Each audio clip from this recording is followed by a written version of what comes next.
Hi there, this is Egbert Nierop, technical designer, developer for a long time, and I have experience recently in an Edge project which I want to share with you. So you can see this as in the role of a speaker on TechX Europe, as if I were presenting it live on stage. And the audience I'm speaking to today is a mix of Edge developers, engineers, and people working with payment devices. So let me break the ice for you. My first serious Edge project was beautiful. It was also a mess because there was a .NET backend, a React 6 frontend, Windows, Linux, and some Python scripts. And when all was assembled, everything barely stood upright. And everything that could crash, that did crash. And I thought to myself, well, this is Edge development.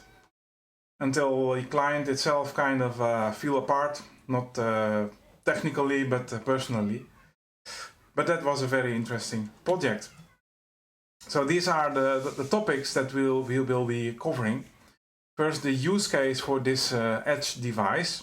It is a payment device, so it's all centered about the payment device running on a Raspberry Pi.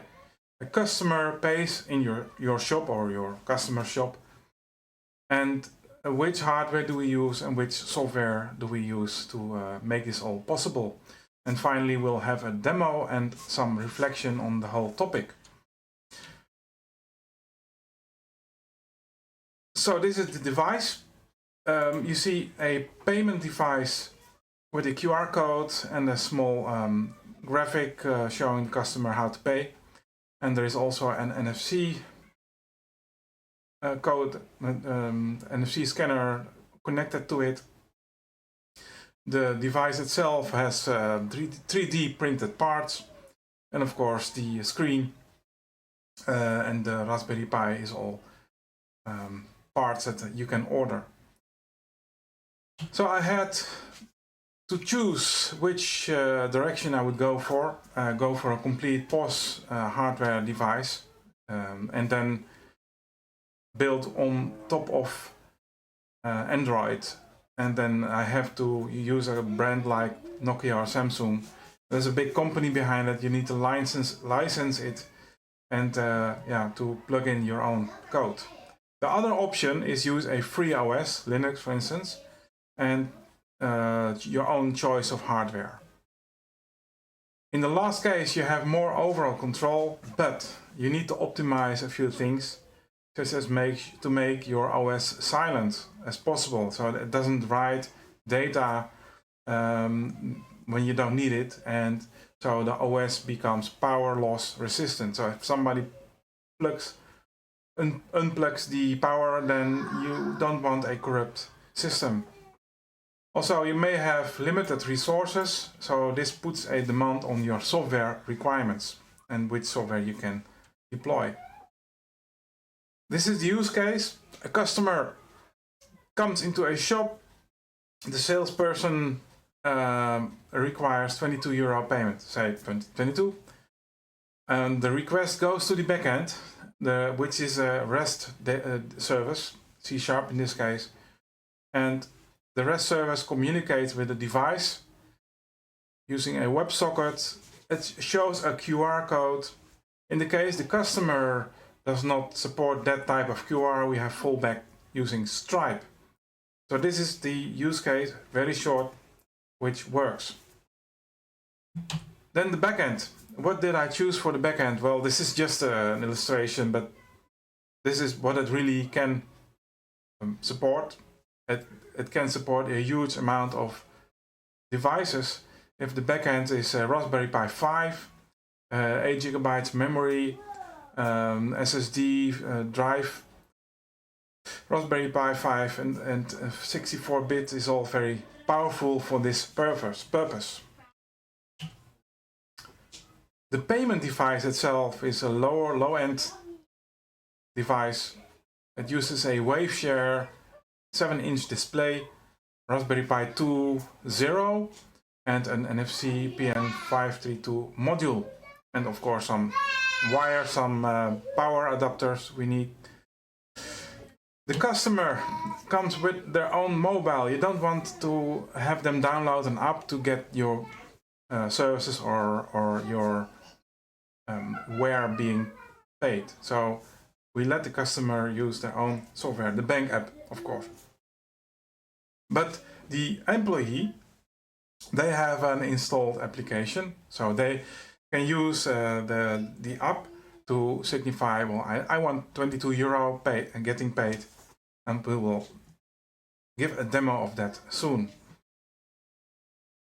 So the Edge OS configuration, so the payment device, is just as important as the software you write. So you need to configure your OS, Linux in this case, and make a choice between 32-bit and 64-bit. Well, the myth goes that 32-bit code is needs a smaller footprint and therefore you need less resources. I found out this was not the case. So my 32-bit OS, it did not boot. It even didn't give me an UI at all, while the config was very nicely done and set up. When I went for the 64 version, I found out that the memory constraints were the same, weird enough, and the browser on it worked wonderfully. So there was no issue at all. I also had to tweak with temp file system and ZRAM. So you have compressed memory, so you optimize your memory as much as possible. The SD card on the OS, there is an SD card, of course. We want a fast one, a quick one, and I divide it into 3 partitions: a boot partition, an OS partition, read-only of course, and the application partition, on which we will deploy our stuff. The OS must never write anything to disk.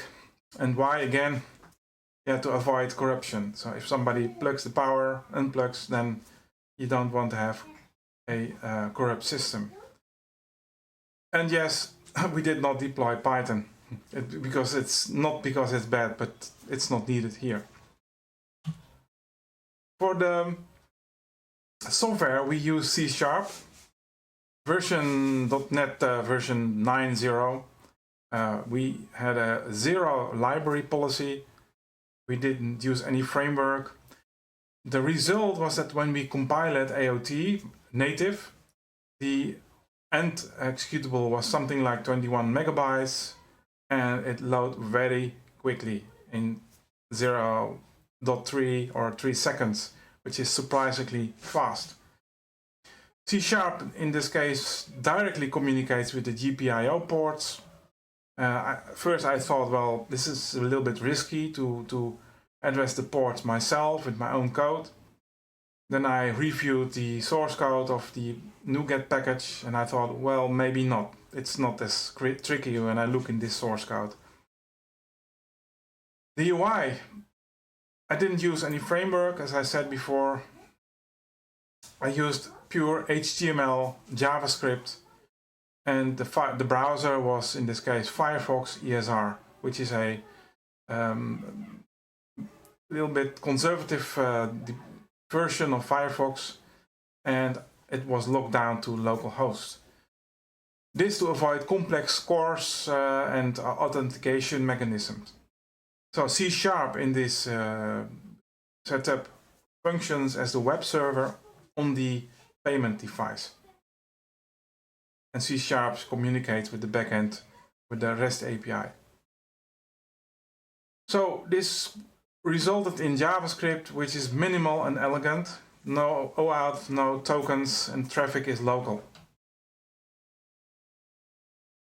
Of course, on each reboot, we need a fresh Firefox environment. So Firefox, we had to sandbox it ourselves, just to be sure there is no UI corruption or leftover state from a previous run. Firefox ESR is used here as not as a general purpose browser, but it's a locked down UI shell. So on every boot of the device, the system unpacks a fresh profile. In this case, this way we ensure that we don't have any corrupted state, session, cache that linger around from previous sessions. So when we start up, we wipe the Mozilla and cache folder, and we merge an optimized setting, user.json, and this enhances performance settings for Firefox. Of course, we disable auto updates, we disable telemetry, so we don't have surprise pop-ups, dialogues that ask you, well, you want to translate this UI. So Firefox runs in a localhost only mode, so it talks to the backend web server on the device itself, not with the backend REST API. This ensures maximum stability, zero internet exposure, and a predictable UI footprint. Also, when we talk about memory and CPU usage. I like this setup a lot. It costs some memory, Firefox in this case, but hey, we have full support for HTML, CSS, JavaScript, unlike the ultra minimal UI stacks you find in other embedded environments like Arduino OS.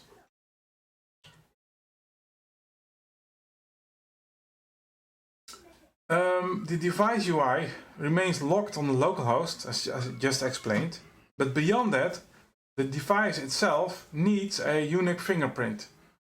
And the fingerprint is used to authenticate the device to the backend. And the fingerprint is based on the ARM, hardware UID, and it's hashed locally, stored during the handshake with the server. So if somebody would make a clone of the device, it would be very hard to use that clone to communicate with the backend. All traffic, including REST traffic, WebSockets, is SSL encrypted. And important, C# Edge service communicates with the backend directly, uses this secure pattern.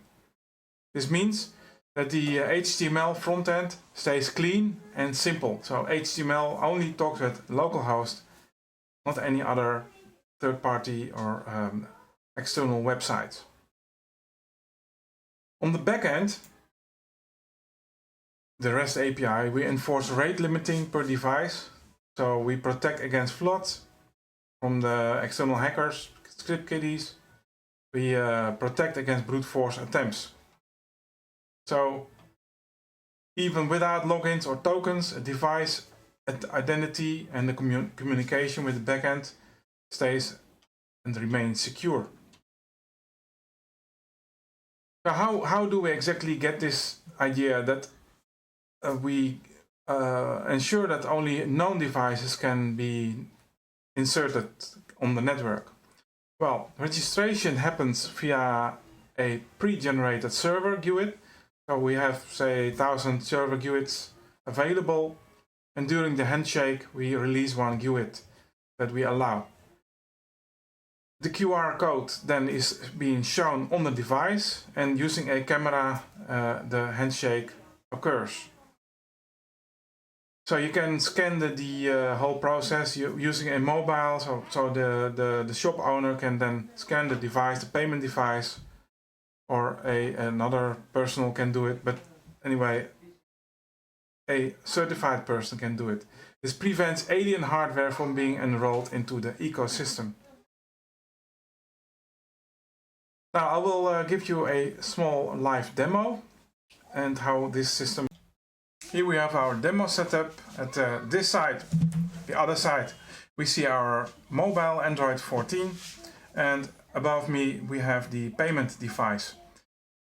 It runs a carousel, so the business owner can display advertisements or news, whatever he or she wants to show to the customer. Now, in this case, the weather, also we have the weather for the coming 5 hours. Let's request the customer 22 euros. So we open the progressive web application on the mobile. We support several translations, including Thai or some major European languages. Let's go for English, and then we request 22 euros and 50 cents. Request. There you go. It goes pretty fast. It's a WebSocket connection. What you see here is a QR code.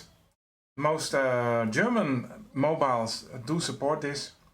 And in Netherlands we have to support more systems because some banks do support QR SEPA payments and some do not. So we have fallback to Stripe, and then we show a QR code from a different to a website. So the customer can scan this and then pay using EDL payments.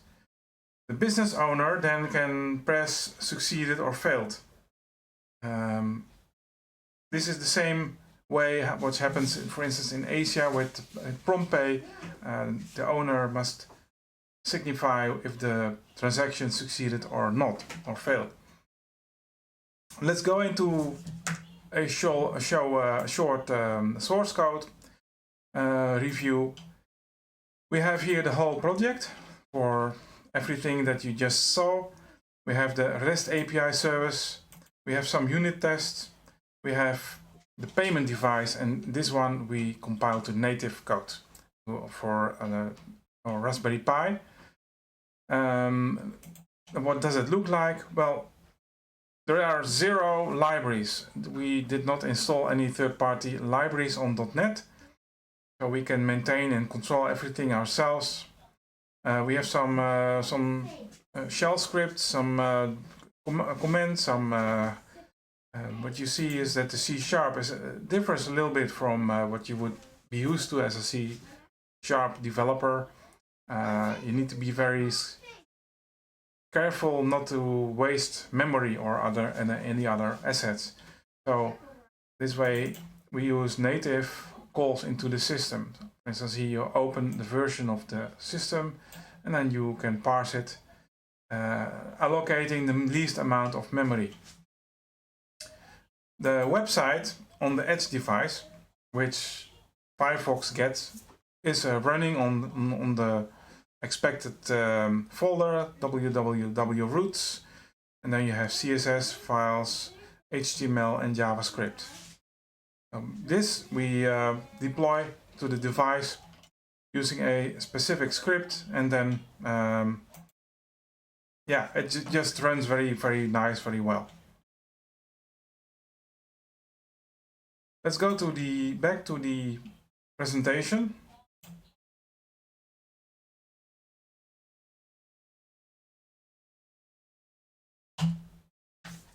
The API, the REST API, is using .NET. .NET 8. We don't need .NET 9. We use Entity Framework to access a database. We have some external code like OpenCV, which is compiled and built obviously using C++, but we utilize that on the back end as well for the handshake between devices and the service. We have OpenID dependencies, OAuth2, and OpenID. We implemented that at the back end. So this stack is as lean and mean as possible. The developers, they don't need to learn all the different frameworks. Also here we use HTML, CSS and JavaScript, which is quite easy to do today if you use AI. If you use AI to generate your CSS, that becomes pretty well working. For the progressive web application, same story, pure HTML, CSS, JavaScript, and to make a manifest, you can use some plugin for Visual Studio Code, for VS Code, but you also can use progressive web application builder.com, and this helps you to create all the required files. And then if you have everything together, then you can upload it to your store. That can maybe iPhone or Apple, I mean, or Android on Google. For the whole project, we don't have a pipeline like for Azure or for Amazon. You don't need that. We use a script, a shell script. What the script does is compile, test the HTML. It minifies it using ESBuild, and it checks the syntax. And then it will create a deployment to our target, maybe the device, or else it may be the service. For building the device and maintaining, you have something similar to a Docker image. If you have a Docker image, if you have worked with that before, you have a basic OS image, and then you add upon it several libraries and whatever you need as assets and resources. Well, here's the same idea. You set up a Raspberry Pi, you add some tools that you require, and just make sure that every time you have a major change, you need to re-image everything again. So this image, can be deployed if you have a new version for the customer that orders a new payment device. So you just plug in a new SD card and it should run and boot it all automatic. What you need to support if you have an edge device, that is a big difference with a project which is running on your container in the cloud.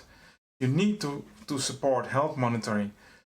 So you need to have some system calls and that are asking the memory, the device space, which is left over, or are there any errors that are being reported. Of course, you need to make sure that the device has minimal exposure. There are no services or ports listening because you want a minimal risk of being hacked. You disable, for instance, the time server, and you build that yourself. So you do time syncing on your REST service. Also, you need to make sure that your image has fail-safe, is fail-safe protected. So if the OS is being turned off, suddenly you need to have an OS that is read-only. So it does not write logging or whatever what you would expect with Windows, for instance. You don't have that on Linux. You cannot have this, otherwise you would lead into corruption. You need to support firmware updates. So every night you check if the firmware needs to be updated. You do this, of course, at a time that your customer is not likely to work. As well, you need to support emergency patches. So if there is a zero-day bug that needs immediate attention, that may be a CSS, JavaScript, or HTML, you can pack it and then you can do a small patch. Also, a safe reboot feature that must not be ignored. Imagine you did a corrupt build, then it may happen that you break your device. And if you have thousands of customers with your device, you don't want to visit 1,000 customers to restore the hardware. So this needs to be tested, and you may need to make sure that the device itself rolls back to a working version in case there is an unlucky build being distributed. Also, it is very nice to have factory reset, so your system can have a fresh start without any logs or information from the previous run. About PW Progressive Web App Builder.com. This is a website which helps you with that, and you can use that to prepare to upload to Android. Well, here's an example, C# on Linux. Many people would say, I didn't know this. maybe. But yes, I would say this is very good. Is a very good candidate. You may already know the C# and .NET ecosystem. Only you can now call into native Linux API calls. And I'll give you a small example. You give a library import for the libc library, which is deployed with your Linux system. In this case, we need to set the time. And the service which allows us to read the Wi-Fi string, you see, it doesn't even require any memory allocation. So we use stack alloc. This is really a very small code memory print being used. Another C# example, what it is doing basically is we need the version of Linux running. Now, code is a little bit more complex than you would expect, but in this case, again, it is using minimal memory allocation, minimal heap stress for C#. This would be the same as if you would use Rust or C++. The memory requirements for that are very minimal. The server stack does not need to be this strict as on the device, of course. You can use third-party libraries, you have a very strong CPU, you have more memory waste, no problem. But to be consistent, in our case, we use HTML, CSS, and JavaScript. Again, we don't use Python. Yes, you can use Python, but I can tell you if you quickly have a requirement of gigabytes coming with your Python script of few lines just to support this all. So it may be worth the time and the work to do it in C++. So why does this whole process work? Well, it's scalable, it's stable, and you have full control over your code. There's no vendor lock-in, and you don't have specific OS. You only need to support Linux, of course, but this has a long support lifetime. You don't have forced updates. I did not use React or Vue.js. Some of you who might be accustomed to that, there might be a breaking change and the change looks small, but you end up with a big refactor for your whole project. This will not happen in our code. We don't have frameworks like Maui. It promises to solve your UI challenge, but at the end of the day, your code runs very slow and very sluggish. So let me share a lesson I learned the hard way. Maybe some of you remember Silverlight, which was a plugin for your browser, and Microsoft promised, well, you have here the same way of working with Windows software, and Silverlight was very compatible. And then suddenly it was deprecated by Microsoft and taken over by HTML5. Those who were using HTML5 only, they were lucky because their code may be still running today. So this was my presentation. If you have any questions about this presentation, you can contact me here on LinkedIn. You can use my email. I have a GitHub where I have some code, not everything, of course. And thank you very much for your attention and for being a supporter. Bye-bye.